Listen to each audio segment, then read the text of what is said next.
Nå, vi skal til den film.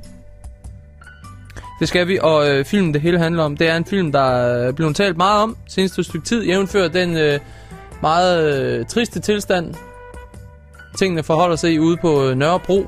Den er meget aktuel, må man sige. Det er nærmest som om, det er et kæmpe PR-arbejde, der har været i gang. Den rammer hovedet lige på sådan. Man skulle næsten tro, at Michael Nord havde hyret statister til at skyde efter en anden i Nordvest. Det er det ikke. Det er derimod en film. Det er, nu må du rette mig, hvis jeg tager fejl, men det er hans anden, det man kalder spillefilm. Den første film, det var fængselsfilmen er Horsens Statsfængsel. Det var der Pilo Asbæk fik sit store gennembrud. Den er rigtig god. Rigtig god. Og den nye film her, det er også et hårdt miljø. Det er de her unge bandeskiderikker.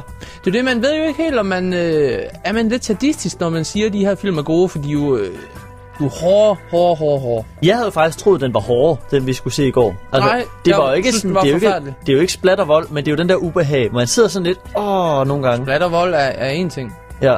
Det her, det er jo mere troværdigt. Ja, man sidder nemlig, den nipper lidt i maven nogle gange. Der er nogle fyre, laver knæk, det vil sige indbrud. Det er han god til. Sælger lidt af hvert, du ved, han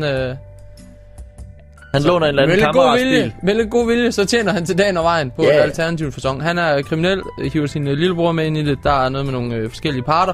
Lidt ligesom den strids i virkeligheden, og så stikker det af derfra. Man kan sige, det går helvede til ret hurtigt. Og så har vi heller ikke sagt for meget. Nej, det har vi. Er den her film så god? Fordi der er jo virkelig langt mellem snapsene, når det kommer til danske voldsfilm. Og vi kan jo godt tillade, selvom den er meget realistisk og så videre, sociale billeder og sådan noget. Det er jo en actionfilm, det her. Ja, det er det. Og de er jo tit dårlige. Kan du huske Cobra? Ekstra dårlig. Nej, den var fed. Den var ekstra fed. Det var der, det er en Kukic, han spillede terrorist. Den var så god dårlig. Den var god at sige. Det var god, fordi den var first mover, Esben. Ja, det er rigtigt. Det skal den have. Det var den første danske actionfilm. Men ellers, det andet er sådan noget her, det er jo Pusher, man skal tilbage til. Ja, den første Pusher var god, og så stak de andre var rigtig dårlige. Ja. Og det er lidt a la Pusher, tænker jeg. Jeg synes, vi er derhen af. Bare lidt, jeg kan bedre lide det her. Vi har lige skruet året 10-15 år frem. Ja. Det var en anden tid dengang. Jeg synes, det er en skøn film. Selvom jeg nok ikke er typen, der er så meget til bandekriminalitet som sådan. At du vil ikke have en chance i den bandekrig, uanset hvem. Jeg ved ikke, hvad for en part jeg vil være. Jamen, de ville udstøde dig begge to og skyde løs efter dig. Jeg tror, de ville gide at skyde mig. De ville bare skyde til måls efter dig. Det håber jeg ikke. Puff. Det kort og langt. Vi skal fortælle vores lyttere, at det her en film, man skal tage ind og se. Ja. Kæmpe ja. Gå ind og se den.